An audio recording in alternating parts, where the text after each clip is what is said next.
sekalian, shalom. Salam sejahtera bagi kita sekalian. Kita bersyukur kita kembali boleh diperjumpakan malam hari ini dalam ibadah raya yang keempat. Tentunya ini masih dalam suasana libur mungkin mahasiswa. Kita percaya kita boleh berjumpa di malam hari ini. Dan malam hari ini kita akan bersama-sama merenungkan kebenaran firman Tuhan. Dan di bulan ini kita masih dalam tema yang sama sampai dengan akhir bulan Juli. Tema kita adalah membentuk pribadi yang unggul. Bulan lalu kita belajar tentang pimpinan Allah Roh Kudus dalam setiap kehidupan orang percaya. Nah, hari ini kita belajar tentang membentuk pribadi unggul. Nah, saya diberi tema pada minggu ketiga ini dengan satu tema bijak dalam perkataan. Mari kita membuka Alkitab kita bersama-sama di dalam Yakobus pasal 3 ayat 1 sampai dengan ayat 12. Ayatnya begitu panjang dari ayat 1 sampai dengan ayat 12. Saya baca dengan cepat bagi kita sekalian. Bapak Ibu rekan-rekan sekalian boleh menyimaknya dengan baik-baik.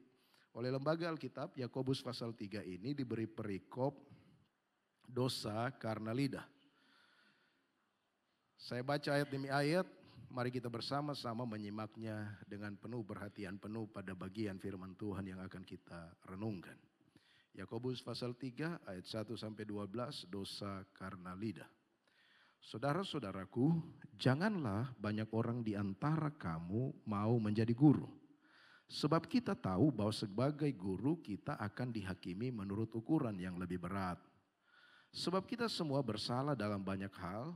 Barang siapa tidak bersalah dalam perkataannya, ia adalah orang sempurna yang dapat juga mengendalikan seluruh tubuhnya. Kita mengenakan kekang pada mulut kuda sehingga ia menuruti kehendak kita. Dengan jalan demikian kita dapat juga mengendalikan seluruh tubuhnya.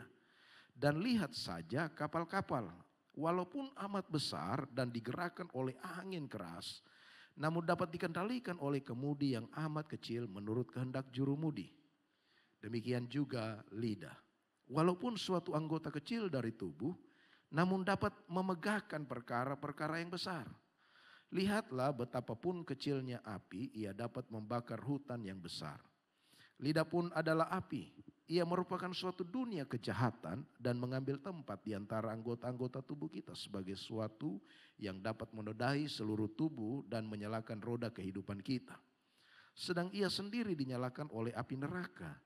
Semua jenis binatang liar, burung-burung, serta binatang-binatang menjalar dan binatang-binatang laut dapat dijinakan telah dijinakan oleh sifat manusia. Tetapi tidak seorang pun yang berkuasa menjinakkan lidah. Ia adalah sesuatu yang buas, yang tak terkuasai dan penuh racun yang mematikan. Dengan lidah kita memuji Tuhan Bapa kita, dan dengan lidah kita mengutuk manusia yang diciptakan menurut rupa Allah. Dari mulut yang satu keluar berkat dan kutuk. Hal ini, saudara-saudaraku, tidak boleh demikian terjadi. Adakah sumber memancarkan air tawar dan air pahit dari mata air yang sama? Saudara-saudaraku, adakah pohon ara dapat menghasilkan buah zaitun dan adakah pokok anggur dapat menghasilkan buah ara? Demikian juga mata air asin tidak dapat mengeluarkan air tawar.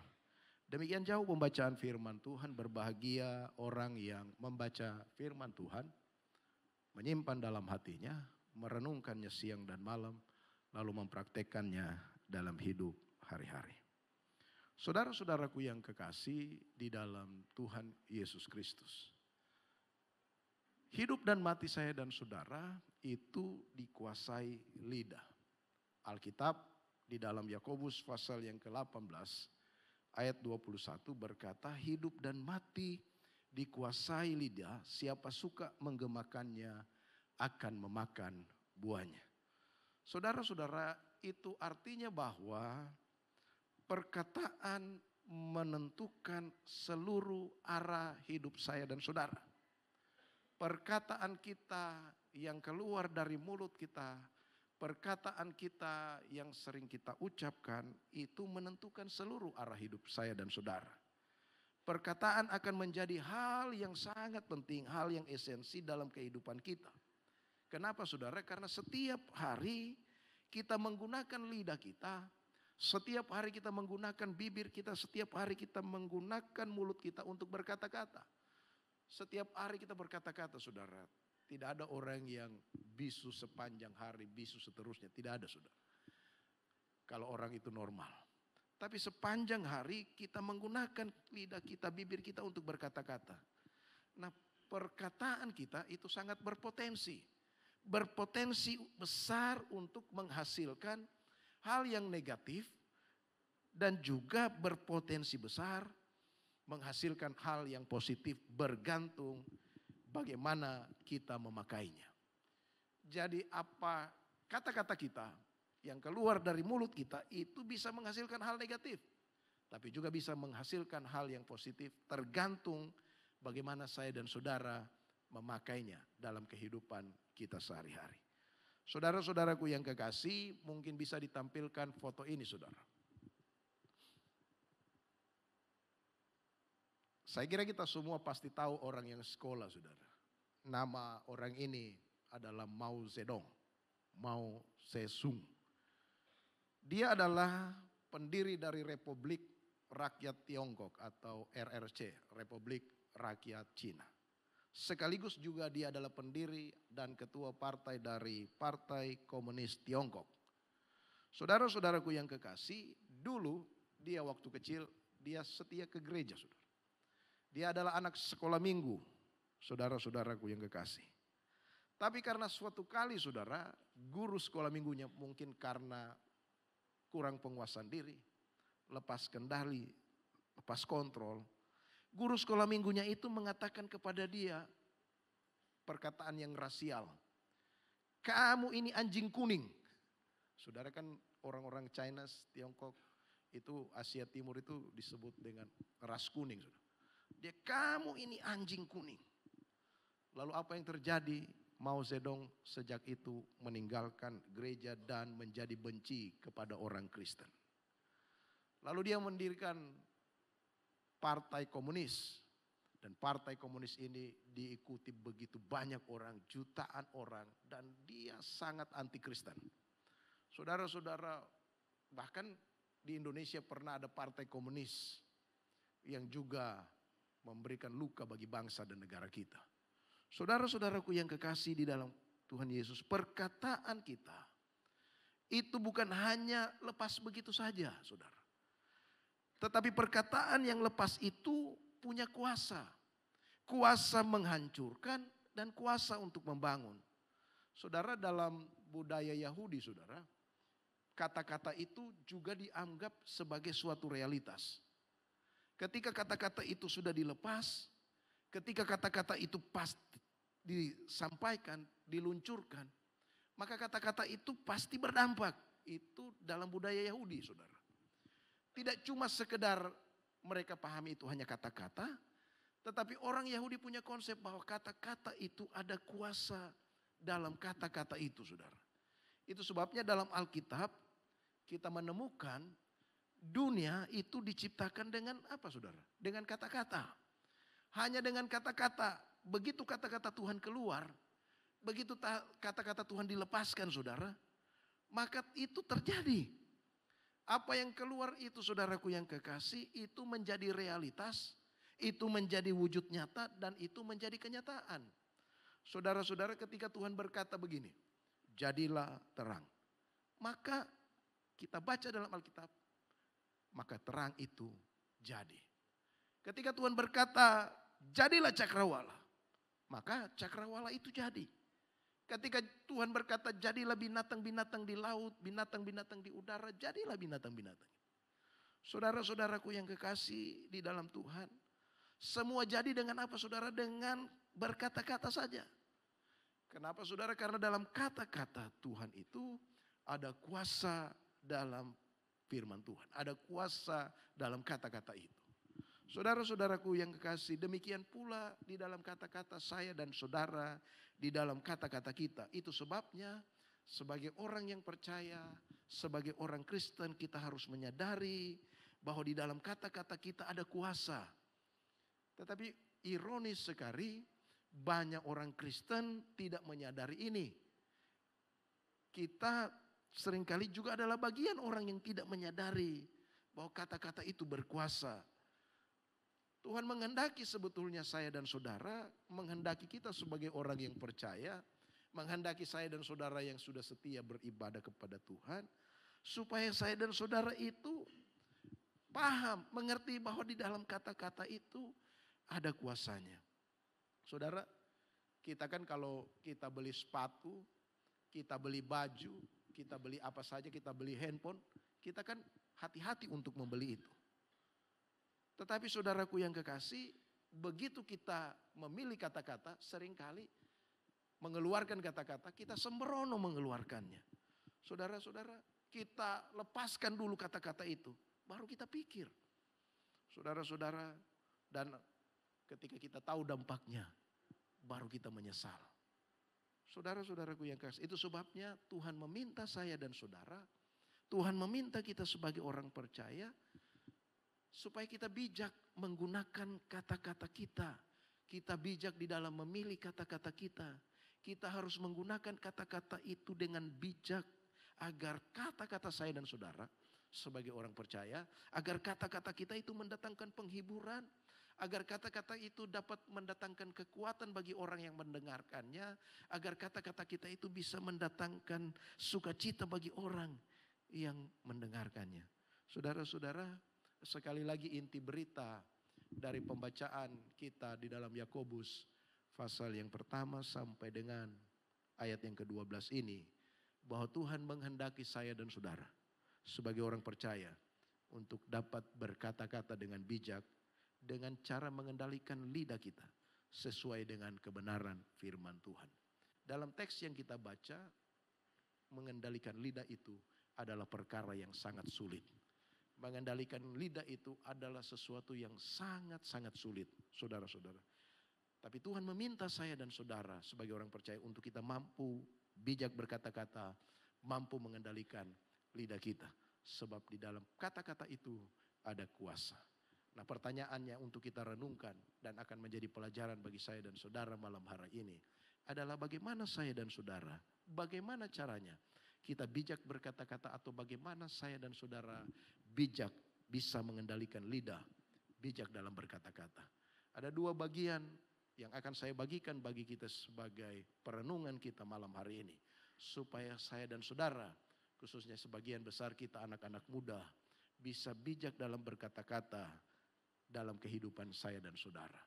Mari kita lihat bagian yang pertama. Yang pertama saudara, bagaimana caranya kita mengendalikan lidah? Karena mengendalikan lidah adalah mengendalikan hidup. Caranya dengan bijak kita berkata-kata. Yang pertama adalah kita bersandar pada Sang Jurumudi. Bersandar pada Tuhan Sang Sumber Hikmat. Bersandar pada Kristus Sang Firman itu sendiri. Saudara perhatikan di dalam Yakobus pasal yang ketiga, ayat 3 sampai dengan ayat yang keempat. Saya bacakan kembali bagi kita sekalian. Ayat 3 dan ayat yang keempat. Kita mengenakan kekang pada mulut kuda, sehingga ia menuruti kehendak kita. Dengan jalan demikian kita dapat juga mengendalikan seluruh tubuhnya. Dan lihat saja kapal-kapal walaupun amat besar dan digerakkan oleh angin keras, namun dapat dikendalikan oleh kemudi yang amat kecil menurut kehendak jurumudi. Saudara, Yakobus dalam pembacaan kita dalam Yakobus pasal 3 ayat 3 dan 4 ini, Yakobus itu menggunakan gambaran tentang kekang pada mulut kuda. Dan juga dia memakai gambaran kemudi untuk kapal. Saudara-saudaraku yang kekasih, di balik kekang dan kemudi ada pribadi yang mengendalikan. Saudara, kalau di kuda, kekang itu yang mengendalikan joki. Atau di dokar atau di bendi itu disebut kusir, saudara. Yang mengendalikan kekang itu. Di kapal itu nakoda yang mengendalikan kemudi. Kemudi itu kecil, tapi dia bisa memberikan arah pada kapal yang besar itu. Nah, demikian juga lidah, saudara. Lidah dan mulut kita itu ada yang kendalikan. Kita yang mengendalikannya. Tapi seringkali kan sulit untuk mengendalikan lidah itu. Maka itu cara yang paling ampuh supaya saya dan saudara mampu mengendalikan lidah, bijak dalam berkata-kata, adalah kita bersandar pada jurumudi itu. Saudara-saudara, jikalau saya dan saudara, hidup saya dan saudara, hidup kita, hidup saudara, hidup kita semua ini dikendalikan oleh Tuhan Yesus Kristus, maka kita bisa mengendalikan lidah dan hidup saya dan saudara. Kita bisa mengendalikan hidup kita. Hidup saya dan saudara itu dikendalikan oleh Tuhan Yesus Kristus jikalau saya dan saudara itu bergaul dengan firman Tuhan. Tidak ada jalan lain kita bisa bergaul dengan Tuhan kecuali lewat firman-Nya ini. Makanya kita perlu bergaul dengan firman Tuhan supaya kita bisa dikendalikan oleh Tuhan Yesus Kristus dalam menjalani hidup ini, saudara. Saudara, bagaimana caranya kita baca firman Tuhan itu? Kita renungkan dan kita melakukan firman itu dalam kehidupan sehari-hari kita. Makanya dikatakan yang berbahagia adalah orang yang membaca firman Tuhan, menyimpannya di dalam hati, merenungkannya dan melakukannya setiap hari dalam kehidupannya. Kita bisa menjadi orang yang berbahagia, kita bisa menjadi orang yang bijaksana. Tentunya sumber pertamanya adalah yaitu firman Tuhan ketika kita mau bersandar kepada Yesus Kristus yang adalah sang hikmat itu, yang adalah sang firman itu. Amsal pasal 16 ayat yang ke-20 firman Tuhan bilang begini. Siapa memperhatikan firman, tentunya firman Tuhan. Siapa memperhatikan firman akan mendapatkan kebaikan. Dan berbahagialah orang yang percaya kepada Tuhan, orang yang bersandar kepada Tuhan. Siapa memperhatikan firman, dia akan mendapatkan kebaikan. Saudara, kebaikan apa yang akan kita dapatkan? Kebaikan yaitu kita bisa menjadi pelita di tengah-tengah kegelapan dengan kata-kata kita. Kita bisa menjadikan kata-kata kita kekuatan bagi orang lain. Kita bisa menjadikan kata-kata kita semangat bagi orang yang mengalami keletihan dan kelesuhan dalam hidup ini. Kita bisa membangunkan semangat orang-orang itu. Sumbernya dari mana? Sumbernya dari firman Tuhan. Saudara-saudara, kenapa kita perlu bersandar kepada Tuhan Yesus Kristus, sang jurumudi kita? Karena Kristus adalah sang firman itu. Kristus adalah sumber hikmat itu dan kebijaksanaan itu sendiri, saudara. Saudara, bahkan alam semesta diciptakan karena sang firman itu. Saudara, kenapa dunia ini diciptakan? Diciptakan karena Yesus Kristus. Saudara-saudaraku yang kekasih, tidak ada orang Kristen yang bisa bijak dalam berkata-kata jikalau dia tidak bergaul dengan firman Tuhan. Tidak akan mungkin kita bisa bijak dalam berkata-kata, dalam perkataan jikalau kita tidak bergaul dengan firman Tuhan. Sebabnya dalam Amsal pasal 16 ayat 20 tadi, kalau saudara perhatikan di sana, kata memperhatikan dalam teks aslinya itu menunjukkan bukan hanya sekedar melihat, bukan hanya sekedar menyimak, tetapi dalam teks aslinya itu sungguh-sungguh menyimak, sungguh-sungguh memperhatikan dengan serius, memperhatikan dengan sungguh-sungguh. Nanti kalau saudara sejajarkan dengan Mazmur pasal 1 ayat 2, di sana Mazmur pasal 1 ayat 2 bilang begini, saudara. Tetapi yang kesukaannya ialah Taurat Tuhan dan yang merenungkan Taurat itu siang dan malam. Kata merenungkan di sana di dalam teks aslinya itu memiliki perhatian yang penuh. Perhatian yang sungguh-sungguh. Diingat-ingat itu firman. Dihafal firman itu kemudian direnungkan. Sampai firman Tuhan itu mengendalikan hidup kita. Saudara, orang Yahudi, saudara, kalau dia bangun pagi dia bersaat teduh, dia baca firman Tuhan itu, lalu dia hafal firman Tuhan itu. Lalu ketika dia akan selesai, dia ulang lagi baca, lalu kemudian dia hafal. Dia ingat, dia renungkan, oh firman ini saya tidak boleh ini, saya tidak boleh melakukan ini. Dia ingat terus itu firman. Begitu dia habis mandi, dia mau makan sarapan, dia lakukan lagi hal yang sama. Begitu dia keluar dari rumahnya, dia lakukan lagi hal yang sama. Begitu dia ada di tempat kerjanya, entahkah itu di kebunnya, entahkah itu di ladangnya, entahkah itu di kantornya, maka firman Tuhan yang direnungkan pagi hari di saat teduh itu dia ingat kembali.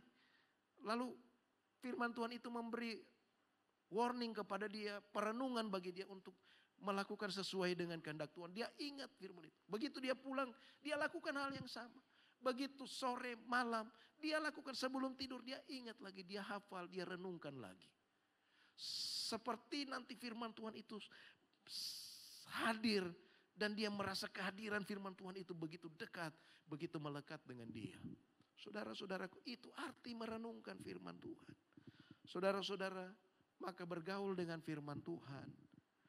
Orang yang kesukaannya adalah firman Tuhan. Tidak heran, maka hidupnya pasti dikendalikan oleh firman Tuhan.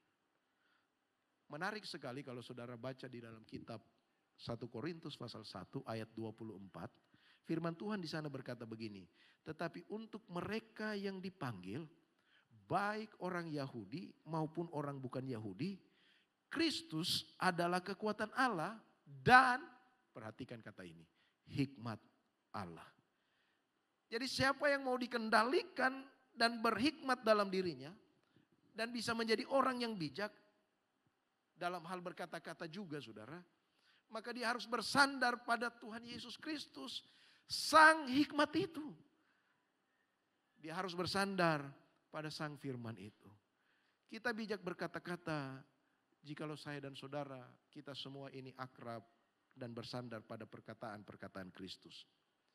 Mungkin saudaraku yang kekasih, kita berkata, aduh saya sulit untuk mengendalikan lidah saya sulit untuk mengendalikan mulut saya sudah berusaha, tapi saya sulit untuk seringkali, saya tidak mampu untuk mengendalikan lidah saya. Saya kira saudara, semua dari kita tidak terlepas dari masalah ini. Semua kita pasti susah untuk dengan mulut kita untuk mengendalikan mulut kita. Makanya Yakobus ini bilang, ini hal yang sulit. Hal yang sangat sulit saudara.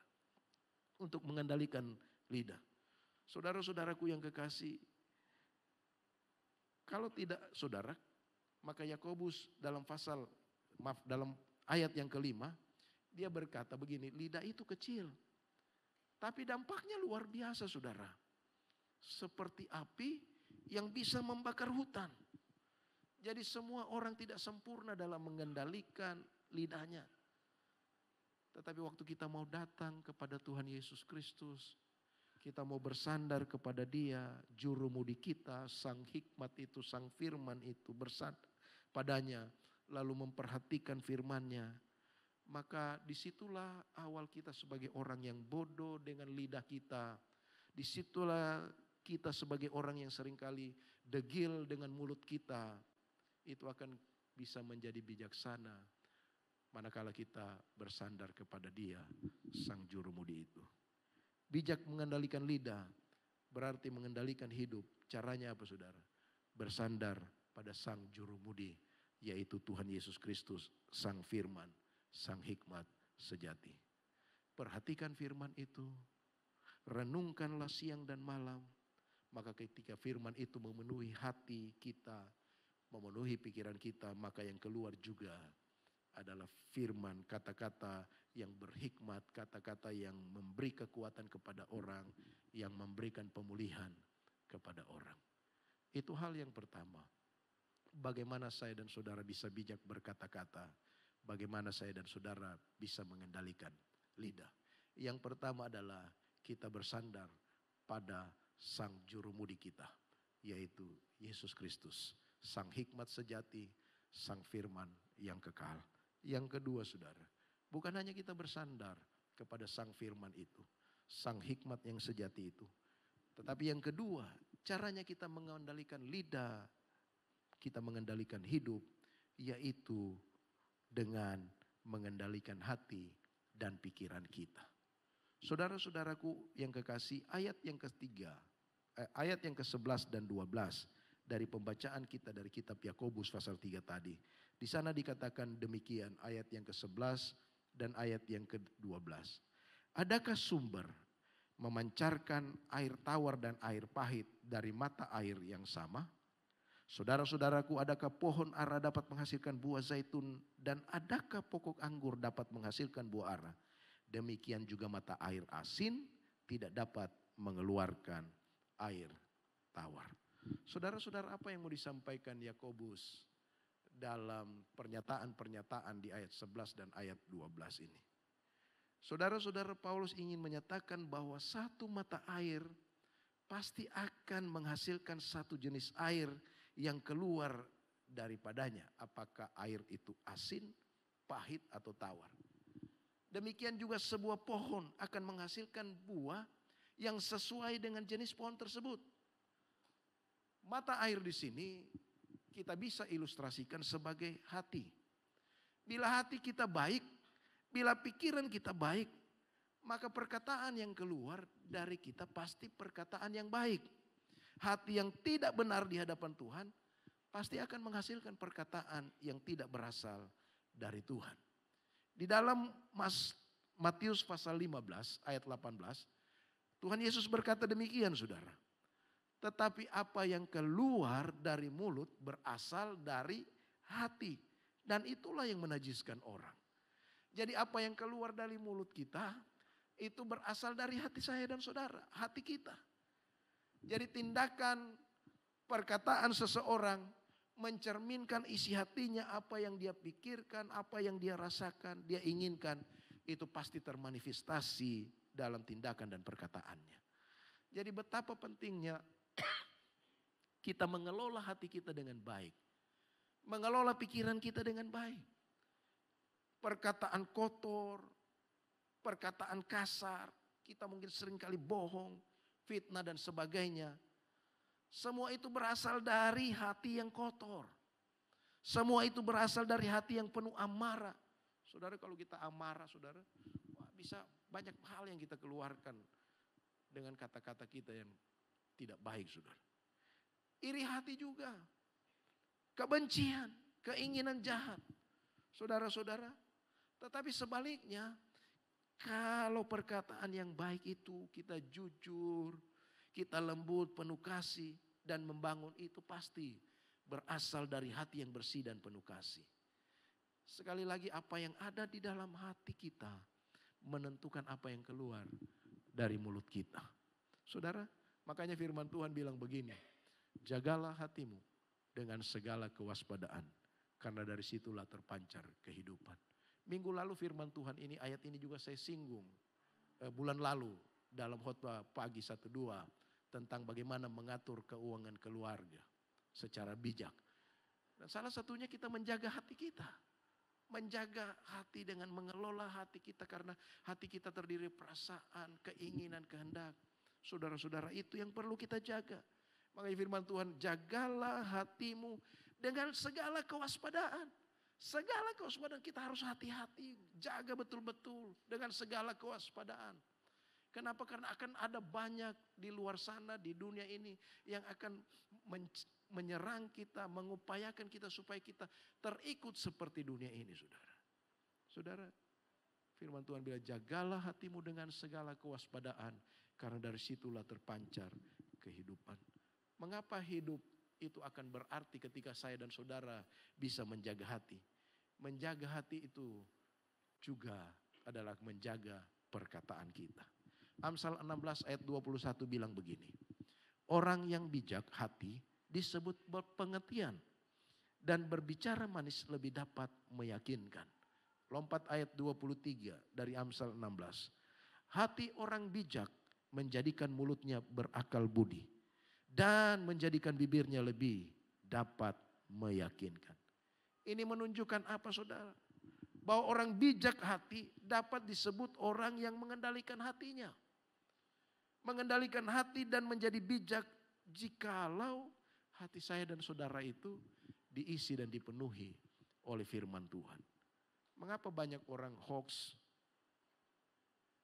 bercerita bohong? Kalau saudara lihat di media sosial banyak hoax di sana beredar. Kita pikir betul, padahal sebetulnya bohong itu, saudara. Karena banyak orang hatinya tidak dipenuhi oleh firman Tuhan. Banyak orang menawarkan sana sini. Kemarin OMC heboh. Ditawarkan sini manis. Lalu kita terjebak di dalamnya. Saudara-saudaraku yang kekasih di dalam. Itu sebabnya saya dan saudara perlu bijak, mampu mengendalikan hati. Bagaimana caranya kita bisa mengendalikan hati kita? Ya, kita baca firman Tuhan, kebenaran firman Tuhanlah yang harus memenuhi hati kita, memenuhi pikiran kita. Pikirkanlah perkara-perkara di atas, kata firman Tuhan kepada saya dan saudara. Itu sebabnya kita perlu bijak, mampu mengendalikan hati kita lewat firman Tuhan. Kata-kata seseorang itu adalah cerminan dari hati orang itu. Jadi kata-kata seseorang adalah cerminan dari hati orang itu. Saudara-saudaraku yang kekasih, apa yang mau ditunjukkan dari Amsal pasal 16, 21 dan 23 ini? Ini mau menunjukkan bahwa orang yang perkataannya yang selalu mengandung kebenaran, tidak ada tipu-tipu dalam mulutnya. Dia berbicara dengan baik, berbicara dengan santun. Inilah dampak orang yang mengeluarkan perkataan dikendalikan oleh pikirannya, dikendalikan oleh hatinya, berasal dari hati yang dipenuhi firman Tuhan. Saudara-saudara, jadi untuk saya dan saudara bisa berkata-kata dengan bijak, maka kendalikan dulu hati kita. Kendalikan dulu pikiran kita. Jangan kita pikirkan, kita tidak berpikir, lalu kita lepas begitu saja kata-kata itu. Ada orang, saudara, dia tidak memikirkan, lalu dia lepas saja kata-katanya. Ada orang, dia pikir dulu, baru dia lepas kata-katanya. Ada orang yang berjalan bersama-sama, berpikir sambil melepaskan kata-kata. Saudara, tapi yang paling baik adalah kita pikir dulu baik-baik, baru kita melepaskan kata-kata kita. Yakobus pasal 1 ayat 19 bilang begini. Hai saudara-saudara yang kukasihi, ingatlah hal ini. Setiap orang hendaklah cepat untuk mendengar, tetapi lambat untuk berkata-kata dan juga lambat untuk marah. Amsal pasal 16 ayat 22, akal budi adalah sumber kehidupan bagi yang mempunyainya. Tetapi siksaan bagi orang bodoh adalah kebodohannya. Saudara, jikalau akal budi kita dikendalikan oleh hati yang mengisinya dengan firman Tuhan, maka akan jadi baik kehidupan itu. Saudara-saudara, ada satu ilustrasi yang sangat bagus yang saya ingin ceritakan kepada saudara. Satu kali ada seorang hamba Tuhan setelah dia pelayanan di Jakarta, lalu dia ingin kembali ke tempat tinggalnya di Malang, saudara. Lalu waktu dia mau pulang, dia naik sebuah maskapai penerbangan pesawat, dia berada di bandara, saudara, di tempat ruang tunggu. Dan waktu dia ada di ruang tunggu, tiba-tiba saudara ada pernyataan bahwa pesawat yang akan mereka tumpangi itu akan delay 1 jam, terlambat 1 jam. Wah, hamba Tuhan ini pikir tidak apa-apa, cuma 1 jam. Tapi orang lain sudah mengombel, sudah menggerutu, delay lagi pesawat ini. Hamba Tuhan itu bilang, tidak apa-apa ya, tidak usah dulu cari makan karena cuma 1 jam. Tapi kemudian setelah 1 jam itu ada kabar yang datang berikutnya. Pesawat ini delaynya akan bertambah panjang, kurang lebih 3 jam sampai 4 jam. Wah, orang kemudian ribut, marah-marah. Dan hamba Tuhan ini juga mulai menggerutu karena dia sudah tidak pergi cari makan karena dia pikir hanya 1 jam. Dia sudah mulai marah dalam pikirannya, dalam hatinya. Waduh, ini penerbangan ini kok begini tidak becus. Dan sebagainya. Saudara, ketika 3 jam berlalu, 4 jam berlalu, maka pesawat itu penumpang dipersilakan untuk masuk ke dalam pesawat. Pendeta ini, hamba Tuhan ini menggerutu, ini bikin terlambat dan masalah bla bla dia ucapkan, saudara. Lalu kemudian dia naik pesawat, dia duduk di seat. Dia lihat boarding pass-nya, seat-nya, dan kemudian dia duduk. Waktu dia duduk, tidak lama kemudian ada seorang penumpang juga yang masuk. Dia lihat boarding pass-nya, lihat seat-nya. Di tempat Pak Pendeta itu, hamba Tuhan itu. Lalu dia bilang, Pak, ini tempat duduk saya. Dia kaget. Ini saya, nomornya sama, saya di sini. Ributlah dia dengan dia. Lalu dia panggil pramugari, kalian ini tidak becus. Dia berdiri, hamba Tuhan itu berdiri. Dia berteriak, kalian ini tidak becus mengatur penerbangan ini. Kalian tidak mampu secara profesional. Bla bla bla dia ucapkan. Lalu pramugari itu minta boarding pass-nya. Pak, coba saya lihat boarding pass. Waktu dia lihat, ya Bapak ini salah pesawat. Bukan pesawat ini yang Bapak harus naik. Wah, dia malu dengan orang banyak di situ. Sepertinya dia mau tutup semua mukanya dan kemudian keluar dari pesawat itu. Saudara-saudaraku yang kekasih di dalam Tuhan. Saya ingat juga ketika saya dari Kuala Namu, 3 orang saudara. Mau penerbangan ke Palu, kan itu panjang. Waktu kita dipersilahkan, teman saya itu lari ke kanan. Namanya Pak Anto Papora. Dia kanan ke gate yang jauh sekali, 17 kalau tidak salah. Dia ikut penumpang yang lain. Saya dan teman saya bilang, biarkan dia ke sana. Kita naik di pesawat yang memang kita mau ke Palu, tujuan ke Palu. Sampai di gate 17, pesawat itu ke Palembang, saudara. Saudara-saudara, seringkali dalam kondisi-kondisi seperti itu, kita melakukan kesalahan dengan kata-kata kita. Saudara-saudara, jangan pernah kita menjaga hati, kita berhenti menjaga hati dan pikiran supaya apa? Supaya kita bisa mengendalikan lidah kita. Bila kita tidak ingin lidah kita mempermalukan diri kita. Siapapun di antara kita bisa tergelincir dalam kesalahan yang sama. Jikalau kita tidak menjaga hati kita tidak menjaga pikiran. Tetapi yang penting bukan hanya kita menyadari kesalahan itu, tetapi bagaimana kita belajar dari kesalahan itu. Yakobus pasal 1 ayat 26 bilang begini, jikalau ada seorang menganggap dirinya beribadah, tetapi tidak mengekang lidahnya, ia menipu dirinya sendiri, maka sia-sialah ibadahnya. Saya akan tutup dengan beberapa tips yang saya kutip juga, sama dengan tips yang saya kutip bulan yang lalu. Tips dari seorang pakar konseling, Bapak Pendeta Paul Gunadi. Tips atau langkah-langkah bagaimana saya dan saudara bisa mengekang lidah. Yang pertama dia katakan begini, sebelum berkata-kata, pastikan kebenarannya terlebih dahulu. Jangan sampai kita menyebarkan gosip yang dapat menghancurkan hidup orang lain. Yang kedua, sebelum berkata-kata, pikirkanlah dampaknya terlebih dahulu. Dan bertanyalah apakah kita siap menanggungnya. Yang ketiga, sebelum berkata-kata sesuatu yang berkandungan emosi, tahanlah dan menyingkirlah. Tenangkanlah hati sampai gejolak reda. Baru kemudian timbang lagi apakah perlu kita mengatakannya. Yang terakhir, sebelum berkata-kata, ujilah terlebih dahulu apakah ada dosa di dalamnya. Jika ada, berhentilah, jangan meneruskannya. Firman Tuhan berkata, barang siapa tidak bersalah dalam perkataannya, ia adalah orang yang sempurna, yang dapat mengendalikan seluruh tubuhnya. Mari kita berdoa.